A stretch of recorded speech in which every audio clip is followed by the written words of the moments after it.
오늘 주시는 말씀 요한복음 1장 15절에서 17절까지 말씀입니다.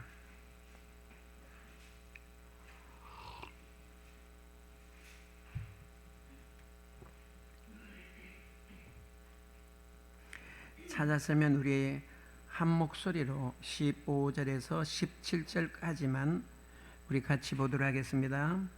요한이 그에 대하여 정언하여 외쳐 이르되 내가 전에 말하기를 내 뒤에 오시는 이가 나보다 앞선 것은 나보다 먼저 계심이라 한 것이 이 사람을 가리킴이라 하니라.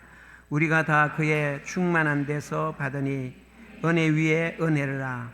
율법은 모세로 말미암아 주어진 것이요 은혜와 진리는 예수 그리스도로 말미암아 온 것이라. 아멘. 에스파니아 전쟁 때 큐바에 진주한 미국 기병대 지휘관은 루즈벨트 대령이었습니다. 이 루즈벨트 대령은 나중에 미국의 대통령이 되었습니다. 전쟁 중에 식량이 부족해서 이 양식의 곤란이 심했습니다. 마침 민간 의료 봉사대에서 보내온 식량이 도착했다는 소식이 왔습니다. 그 책임자는 바튼이라는 아가씨였습니다. 당시 루즈벨트 대령은 직접 교섭에 나섰습니다. 그래서 찾아갔어요. 찾아가서 식량 일부를 파십시오. 가격이 좀 비싸도 좋습니다. 그러자 이 바튼 양은 한마디로 거절했어요. 팔 수 없습니다. 이 루즈벨트 대령이 다시 말했어요. 당신은 의료 봉사를 한다면서 부상병들이 굶어 영양실조가 되어도 좋다는 말입니까? 하고 반 따지듯이 항의했어요. 그때 이 바튼 양이 미소를 띠면서 이렇게 대응했어요. 팔지는 않습니다. 그저 달라고 부탁해 보십시오. 라고 했어요. 이 말을 들은 루즈벨트 대령이 그때서야 안심하고 허리를 잡고 웃었다고 합니다. 그러면서 참 그런 간단한 방법을 생각하지 못했군요. 당신의 친절과 사랑을 믿지 못했던 나의 허물을 용서해 주십시오. 라고 했다는 거예요. 여러분, 이 바튼 양은 그 식량을 팔는 것이 아니라 어떻게 해요? 그저 주려고 했던 것이죠. 오늘 본문에 은혜 위에 은혜라고 말씀합니다. 문자적으로는 한 번 받은 은혜가 그 능력을 바라고 나면 또 다른 은혜를 받게 된다라는 의미예요. 공동 번역은 은총을 받고 또 받았다라고 번역하고 있어요. 즉 하나님의 은혜는 곧 그리스도의 은혜이며 이는 넘쳐 흐르는 충만함으로 인하여서 성도에게 끊임없이 이어지는 은혜임을 요한이 우리에게 말씀하고 있어요. 그뿐만 아니라 사도 바울은 고린도서에서 보라, 지금은 은혜 받을 만한 때요라고 말해요. 지금은 뭐 받을 때라고요? 은혜 받을 만한 때라고 말하는 거죠.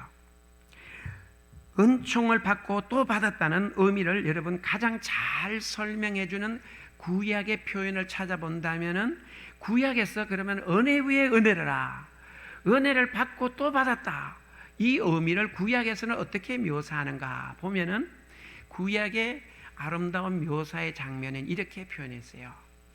이슬 같은 은혜라고 말해요. 이슬 같은 은혜. 우리나라는 이슬 같은 은혜 하면 그렇게 와닿지 않아요.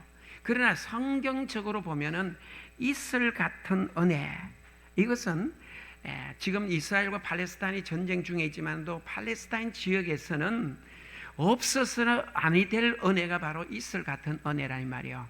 그래서 이스라엘 백성들에게 내리는 하나님의 재앙, 하나님의 형벌 중에 하나가 뭔지 알아요? 너희에게 우로가 있지 않을 것이다 라고 했어요. 우로, 별로 와닿지 않잖아요, 그죠? 비와 비우자에 이슬로자잖아요. 비와 이슬을 내리지 않겠다는 거죠. 그러면 뭡니까? 기근이죠.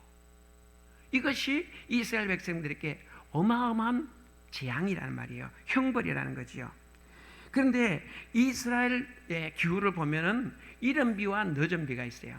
지금 이제 이른 비가 올 시기예요. 10월 말중에서 11월 달 해서 이른 비가 오고 이제 3, 4월 되면 늦은 비가 와요.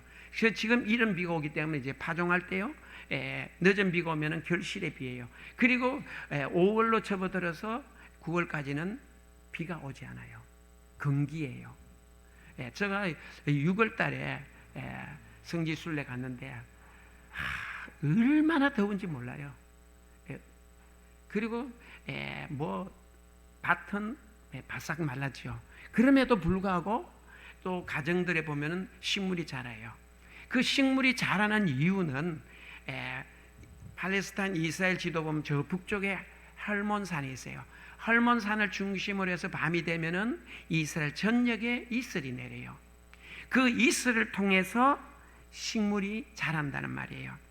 여러분, 농사를 짓는 땅에 비가 오지 않는다 생각해 보세요. 그러면 어떻게 되겠어요? 말라 죽잖아요. 그런데 말라 죽지 않는 이유는요, 밤에 이슬이 내리기 때문이라는 사실이에요. 그 이슬로 통해서 식물은 성장하게 된다는 거죠. 우리가 어떻게 은혜를 받고 또 은혜 받는 삶을 살아갈 수 있겠습니까? 그것은 우리를 만족시키는 비는 내리지 않을 때가 많잖아요. 우리의 삶에 기적 같은 은혜 많지 않잖아요. 여러분의 삶에 놀라운 하나님의 은혜, 그것은 드물잖아요. 희귀하잖아요. 그러나 여러분 잘 생각해 보면요, 우리의 삶을 바꿔놓은 놀라운 일이 매일 일어나지 않지만, 그런데 놀라운 일은 우리 눈에 보이지 않는 이슬 같은 은혜가 늘 우리에게서 떠나지 않는다는 사실이에요. 우리가 불평하고 우리가 답답해하는 순간에도 나도 모르는 사이에 이슬 같은 은혜가 우리를 촉촉히 적셔준다는 말이에요. 비 한 방울 내리지 않아 곧 죽을 것 같았던 순간에도 돌이켜보면 우리를 충만케 하시는 하나님의 은혜가 있다는 사실이에요. 그래서 오늘 본문 15절을 보세요. 요한이 그에 대하여 정언하여 외쳐 이르되 내가 전에 말하기를 내 뒤에 오시는 이가 나보다 앞선 것은 나보다 먼저 계심이라 한 것이 이 사람을 가리킴이라 하니라고 말해요. 이 말씀은 세례 요한이 예수님에 대한 증거예요. 이 말씀을 여러분 자세히 보세요. 예수님이 먼저 계셨는데 요한은 알지 못하고 있었을 뿐이라는 거예요. 어느 날 보니까 예수님이 이미 계셨더라는 거예요. 그것이 바로 예수님이 이미 계셨다는 것을 깨달은 것이 바로 은혜 위에 은혜라는 거예요. 예상치 못했던, 우리가 볼 수 없었던 은혜가 어느 날 보니 이미 내게 임했더라는 거예요. 우리 주변에 이미 임한 이런 이슬 같은 은혜 받은 것을 사랑하는 성도 여러분, 순간순간 고백하는 우리 성도들 되시기를 주님의 이름으로 축원합니다. 제가 이번에 쭉 지나면서 열심히 공부를 했잖아요. 공부할 수 있었던 이유가 많지만도 그 이유 중에 하나는 하나님이 저에게 뭘 주셨기 때문이죠? 체력을 주셨기 때문이에요. 그렇잖아요. 건강하니 갈 수 있었는 거죠. 그런데 한 번은 문제를 푸는데 답은 알겠는데 아무래도 공식적으로 그 답이 나오지 않는 거예요. 아무리 머리를 쥐어짜봐도, 아무리 계산기를 두드려 봐도 안 돼요. 그래서 한 번은 잠을 자려고 누웠어요. 누워서 잠 자려는 순간에 머리에 이렇게 하면 되지 않겠느냐, 그런 거예요. 그래서 벌떡 일어났죠. 일어나서 책상에 가서 계산기 가지고 두드리니까 바로 되는 거예요. 하나님이 순간에 은혜를 주신 거예요. 야, 그게 안 되느냐? 이렇게 해봐라. 자려고 누워서 이제 있는데 머리에 번쩍 떠오르는 거예요. 그래서 일어나서 책상에 가서 해보니까 되는 거예요. 잊어버리겠어요? 잊어버리지 않겠어요? 잊어버릴래? 잊어버릴 수가 없지요. 하나님이 주시는 순간순간의 은혜가 있기 때문에 할 수 있었던 거란 말이에요. 사도 바울도 이런 사실을 깨달았어요. 깨닫고 나중에 고백해요. 로마서 7장에 가면요, 사도 바울의 고민이 한 가지 있었어요. 그게 뭐냐니까, 바울이 사도로서 하나님의 선한 일을 하려고 그런 의지를 가지고 노력하는데, 가만히 보니까 자신 안에 또 한편에서는 악이 자기를 죄악으로 끌고 가더라는 거예요. 근데 한편에서는 하나님의 법을 따라서 선을 행하려고 하고, 한편에서는 악이 자기를 끌고 죄를 지으려고 끌고 가더라는 거예요. 죄의 법이 끌고 가더라는 거예요. 근데 가만히 보니까, 바울이 보니까 하나님의 법에 이끌려서 선을 행하는 것이 아니고 죄의 법에 이끌려서 죄를 짓더라는 거예요. 그래서 바울이 호소하는 거지요. 오라, 나는 공고한 인간이로다. 나는 공고한 인간이다. 내가 하나님의 사도지만은도 하나님의 법을 따라 선을 행하는 것이 아니고 죄의 법을 따라서 죄를 행하고 있구나 하는 거죠. 그렇게 탄식하잖아요. 그런데 그 탄식 후에 바울이 하나 깨달았어요. 그래서 8장에 들어가면서 바울은 이렇게 외치고 있어요. 이제 그리스도 예수 안에 있는 자에게는 결코 정죄함이 없나니, 이는 그리스도 예수 안에 있는 생명의 성령의 법이 죄와 사망의 법에서 너를 해방시켰노라. 바울이 한 가지 깨달았던 거죠. 저처럼 벌떡 일어났을 거예요. 그 깨달음이 뭐죠? 예수 그리스도 안에 있는 자에게는 여러분 결코 정죄함이 없다는 거예요. 왜냐하니까 그리스도 예수 안에 있는 생명의 성령의 법이 죄와 사망의 법에서 해방시켰기 때문이라는 거예요. 사랑하는 성도 여러분, 우리는 스스로 우리의 양심에 비추어서 우리가 한 행동을 보면서 정죄하기도 하고 그것 때문에 괴로워하기도 해요. 그런데 바울이 외치잖아요. 그리스도 안에 있는 자는 그리스도 안에 있는 생명의 성령의 법이 죄와 사망의 법에서 우리를 해방시켜 준 줄을 믿으시기 바랍니다. 내가 모르는 순간에도 하나님의 은혜가 우리를 죄에서 뭐 한다는 거죠? 자유케 한다는 말이에요. 이 사실을 깨닫게 된 것이 이미 우리 가운데 함께 하신 하나님의 은혜예요. 하나님의 은혜.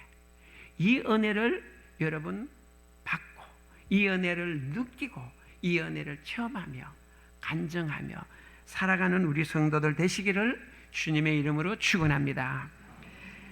은혜 위에 은혜, 은총을 받고 또 받았다. 이것을 다른 표현을 하면요, 은혜 대신에 또 다른 은혜를 받았다라고도 할 수 있어요. 이 은혜는 한 번 딱 주어졌다가 멈추는 은혜가 아니라 지속적으로 계속해서 우리에게 주어지는 은혜라는 말이에요. 텍사스 샌안토니오에서 오크힐스 교회를 담임하는 맥스 루케이도 목사님이 있어요. 텍사스에서 태어났어요. 어린 시절 바다를 한 번도 본 적이 없었어요. 기껏해야 동네 연못이 전부였어요. 그러다가 10살이 되던 해에 삼촌이 살고 있는 캘리포니아를 방문하게 되었어요. 삼촌이 이 어린 맥스를 데리고 태평양이 보이는 산타모니카 해변으로 데리고 갔어요. 넓은 백사장과 끝없이 펼쳐진 태평양 바다를 보고 이 어린 맥스는 넋을 잃고 말았어요. 맥스를 가장 감동시켰던 것이 뭐냐니까 끊임없이 밀려오는 파도였어요.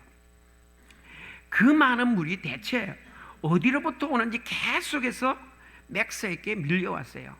한참을 그렇게 물끄러미 쳐다보던 이 맥스가 삼촌을 보면서 조용히 이해할 수 없다는 듯이 물었어요. 삼촌, 파도가 계속 밀려와요. 이 맥스가 충격받은 거죠. 그때 삼촌이 맥스에게 질문했어요. 맥스, 너 그거 아니? 뭐요? 오늘 밤에도 파도는 계속 밀려온단다. 이 어린 맥스가 말도 안 된다는 표정을 지었어요. 농담하지 말아요. 어떻게 그렇게 많은 물이 있을 수 있어요? 말도 안 돼요. 이때 삼촌이 또 물었어요. 맥스, 너 그거 아니? 숨쉬기도 힘들 정도로 흥분한 이 맥스의 표정을 보면서 맥스, 1,000년 전에도 이 파도는 똑같이 밀려왔단다. 그러니 이 어린 맥스가 눈이 휘둥그려서 입을 다물지 못했어요. 이 맥스의 마음을 아는지 모르는지 삼촌이 또 신기한 듯이 맥스에게, 맥스, 너 그거 아니? 뭘 또 아니? 하고 삼촌을 멀뚱히 보니까 우리가 다 죽고 난 뒤에 1,000년 후에도 이 파도는 계속 밀려온단다. 맥스는 그것이 어떻게 가능하냐는 표정으로 넓은 태평양을 향해 밀려오는 파도를 한참 보다가 모래 위에 주저앉더니 삼촌, 나 들어가 봐도 돼요? 했어요. 나 저 파도 속에 들어가 봐도 돼요. 그러니까 삼촌이 그럼 들어가 봐. 그래서 이 맥스가 옷을 벗고 그 모래사장을 띄어서 모래를 덮어쓰고 바다에 뛰어들었어요. 뛰어들자마자 파도가 와서 삼촌을 덮었어요. 이 맥스를 덮었어요. 맥스를 덮고 지나갔는데 이 맥스가 또 한 가지 놀랐어요. 파도가 지나가자 자기 몸에 그렇게 덮어 씌웠던 모래가 깨끗이 씻어져 버렸어요. 깜짝 놀랐어요.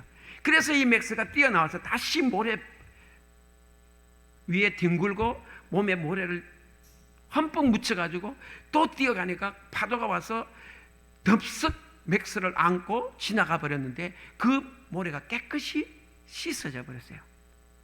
신기하다는 듯이 이것을 나왔다가 들어갔다가 나왔다가 신나게 그렇게 하루를 보내고 집에 돌아왔어요. 이 이야기를 이 맥스 루카도 목사님이 성도들에게 신나게 이야기했어요. 그리고 이 이야기를 멈추고 성도들 한 사람 한 사람 바라봤어요. 성도들을 바라보니까 성도들이 한순간 조용해졌어요. 교회 안이 마치 찬물을 깬 듯이 조용해졌고 침 삼키는 소리까지 들릴 정도가 되었어요. 그때 이 맥스 루카도 목사님이 성도들을 향해서 이렇게 말했어요. 하나님의 은혜는 이와 같아서 1,000번을 넘어져도 우리를 향해서 다시 밀려옵니다. 뿐만 아니라 온몸에 더러운 죄를 가지고 하나님의 품으로 달려들면 하나님의 그 은혜가 깨끗이 씻어줍니다 라고 했어요. 사랑하는 성도 여러분, 그렇습니다. 우리는 무엇보다 우리가 어떤 은혜를 하나님으로부터 받고 있는지 알아야 하는 거예요. 지금도 우리에게 하나님의 은혜의 파도가 계속 밀려오고 있다는 사실이에요. 우리는 은혜의 파도 앞에 서서 이렇게 고백합니다. 하나님, 제가 지난주에 말이 끝나지 않아 하나님의 용서의 파도가 우리를 덮치고 지나가는 거예요.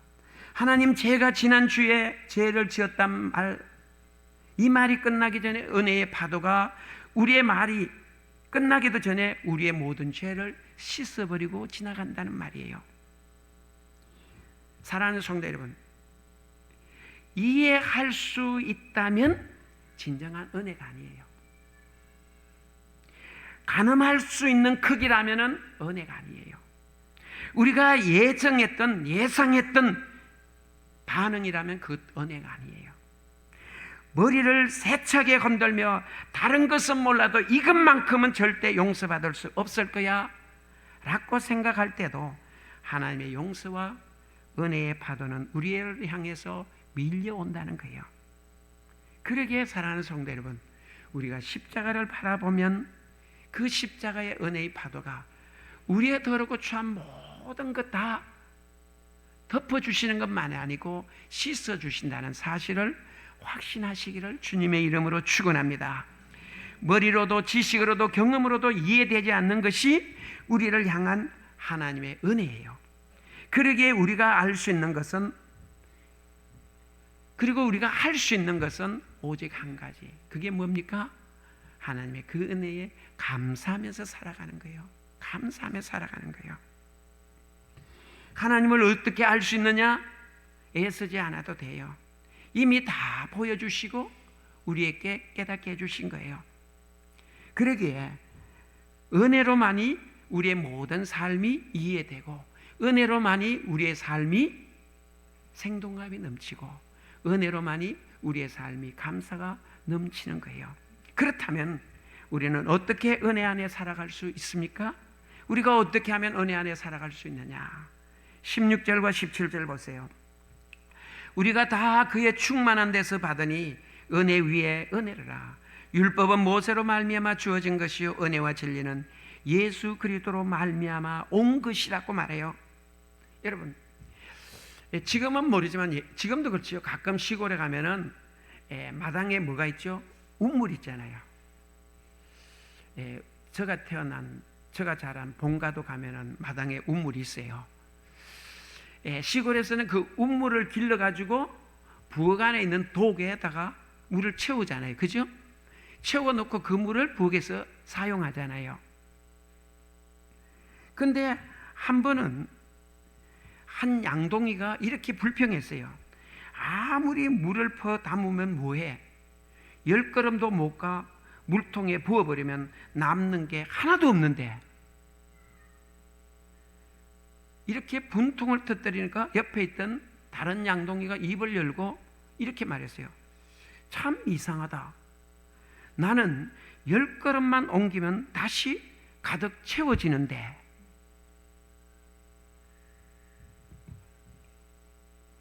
여러분의 삶은 어떤 시각으로 봅니까? 나는 10걸음만 걸으면 다 비워지는데 입니까? 아니면 나는 10걸음만 걸으면 가득 채워지는 데입니까?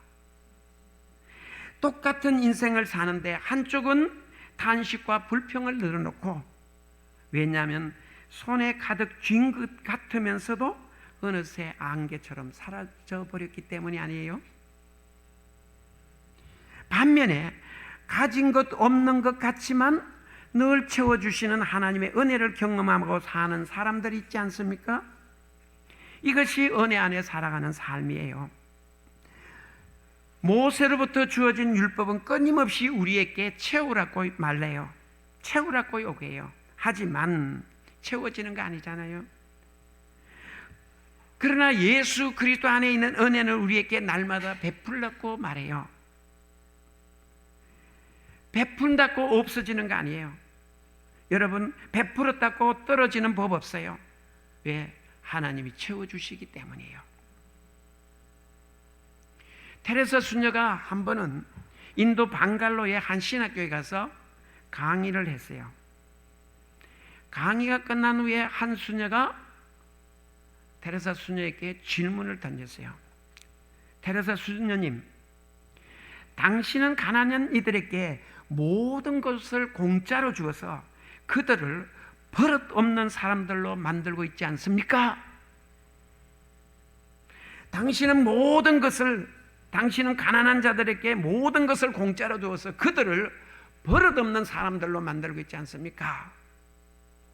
이 질문에 그게 참석했던 모든 사람들의 시선이 누구에게 집중됐겠어요? 테레사 수녀의 입에 집중되었어요. 그때 이 테레사 수녀가 조용히 이렇게 말했어요. 사람들을 버릇없게 만드는 분이 있다면 하나님을 따라갈 사람이 없을 겁니다. 여러분 가운데 많은 분이 안경을 쓰지 않고도 볼 수 있습니다. 하나님께서 공짜로 시력 주셨기 때문이지요. 만일 하나님께서 여러분이 세상을 바라볼 수 있는 시력을 주신 것에 대해 돈을 지불하라고 한다면 얼마나 많이 내야 하겠습니까? 그뿐 아닙니다.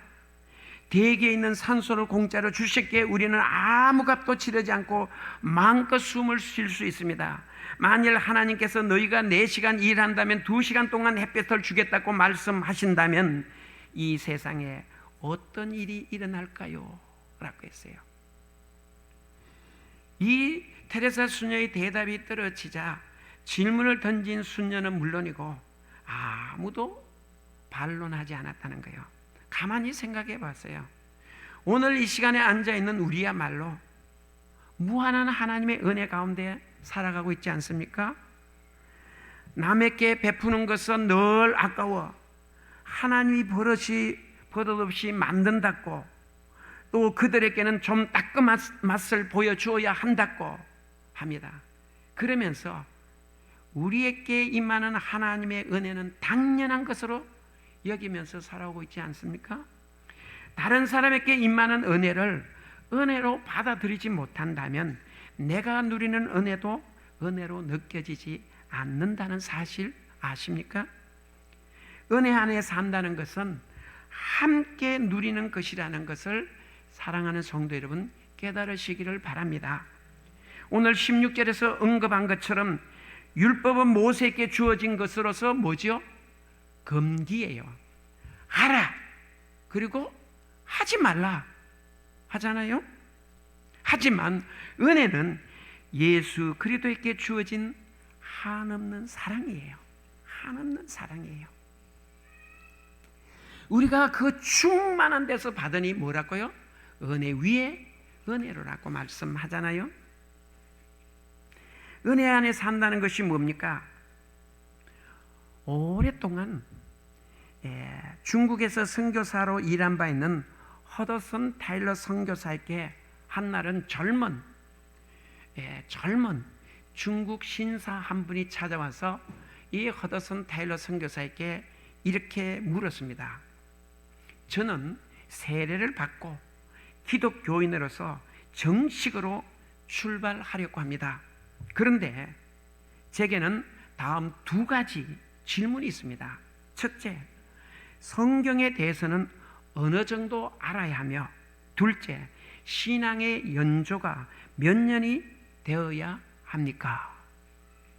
내가 세례를 받고 정식으로 기독교인으로 출발하려고 하는데, 그런데 성경을 어느 정도 알아야 하고, 그리고 신앙의 연조가 몇 년이 되어야 합니까? 이때 이 테일러 선교사가 그 젊은 중국 신사에게 이렇게 말했어요. 호롱불의 심지가 얼마 동안 타야 빛을 발하나요? 하고 반문했어요.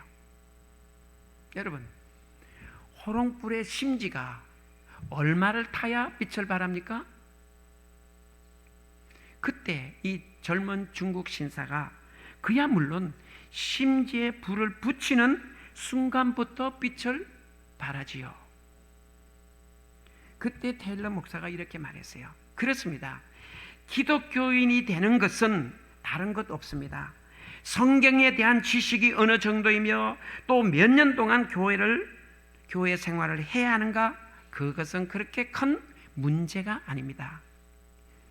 호롱불의 심지에 불이 붙는 순간부터 빛을 발하는 것과 마찬가지로 신앙의 연조가 별로 없다고 해도, 그리고 성경에 대한 지식이 별로 없다고 할지라도 하나님께서 나를 불러주시고 필요한 인간으로 사용하신다는 것을 안다면, 그리고 그것을 겸손히 받아들이기만 하면은 그 순간 남녀노소 빈부귀천을 막론하고 벌써 빛을 내기 시작하는 것입니다.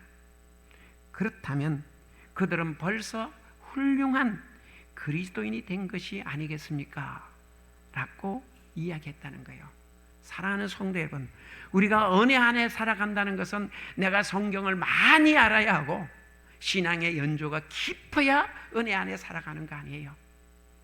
호롱불에 심지에 불을 붙이면은 동시에 그 순간에 빛을 발하는 것처럼 내 안에 예수 그리스도가 내 안에 계시고 성령이 내 안에 임재하시면 그 순간부터 우리는 어디에서 살아간다고요?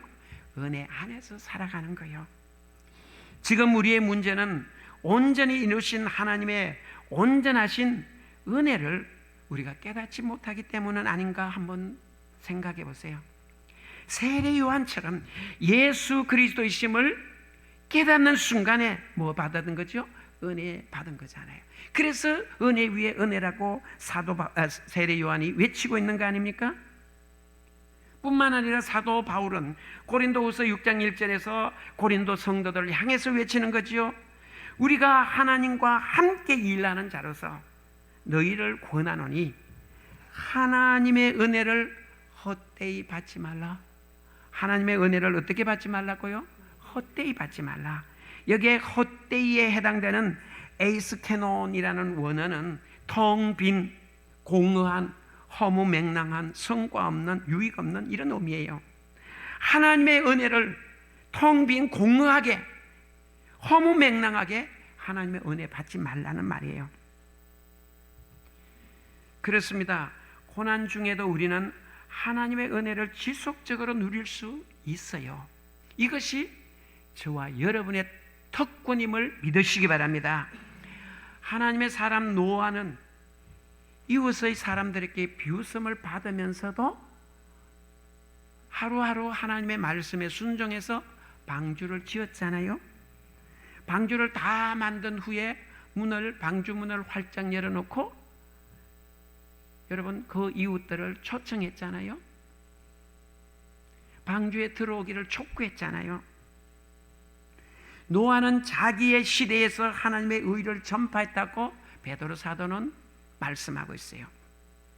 그러나 그 노아가 활짝 열어놓은 방주문이 항상 열려 있는 건 아니잖아요. 그 방주문이 쾅 하고 닫힌 후에는 다시 열리지 않았잖아요. 그리고 그 시대의 사람은 방주 안에 있는 사람을 제외하고는 모두가 홍수에서 다 멸망하고 말았잖아요. 사랑하는 성도 여러분, 사도 바울은 이렇게 고린도 성도들에게 다시 한번 외칩니다. 보라, 지금은 은혜 받을 만한 때요. 보라, 지금은 구원의 날이로다. 바울의 하나님께서 오늘 저와 여러분에게 말씀해요. 보라, 지금은 당신이 은혜 받을 만한 때요. 보라, 지금은 당신이 구원을 외칠 때다라는 말이에요. 지금이 당신의 사랑하는 가족에게 하나님의 은혜와 사랑을 전할 시간이라고, 지금이 당신의 사랑하는 사람들에게 영원한 나라로 초대할 시간이라고, 지금이 바로 이웃의 영혼을 거둬들일 영원한 순간이라고 바울은 우리에게 말씀하고 있어요. 사랑하는 성도 여러분, 이 기회를 그냥 흘러보내겠습니까? 바로 이것이 영원을 준비하는 이 순간 성도들의 행복이잖아요. 이제 다시 성령이 우리에게 감동 주심을 따라서 영원을 준비하는 순종의 걸음을 옮겨 놓아야 하지 않겠어요? 바로 이 영원한 지금 이 순간 말이에요. 이런 삶이 바로 은혜를 받고 또 받고 산다는 성도의 삶이에요. 그러므로 날마다 숨쉬는 순간마다 하나님의 이슬 같은 은혜가 임하심을 확신하면서 은혜 안에 살아가는 성도들 되시기를 바랍니다. 뿐만 아니라 한 걸음 더 나아가서 이 은혜가 필요한 사람들에게 이 은혜를 흘러보내시기 바랍니다. 이 은혜를 나누시기 바랍니다. 이 은혜를 전가하시기 바랍니다. 이 은혜를 간증하시기 바랍니다. 이런 아름다운 성도의 삶을 살아가는 우리 모든 성도들이 되시기를 주님의 이름으로 축원합니다. 이제는 이 땅에 오셔서 우리의 모든 허물과 죄를 사해 주신 우리 주 예수 그리스도의 은혜와 독생자 기지 않으시고 보내주신 아버지의 극진하신 사랑하심과 성령님의 감화 감동하시며 위로하시며 충만케 하심이 오늘 은혜 위에 은혜로라, 은혜 가운데 살아가며 은혜를 나타내며 은혜를 흘려보내며 은혜를 증가하며 간증하며 전파하며 살아가기로 다짐하는 우리 사랑하는 성도들의 머리머리 위에와 주의 교회 위에와 이 민족 위에 영원토록 함께 있을지어다. 아멘.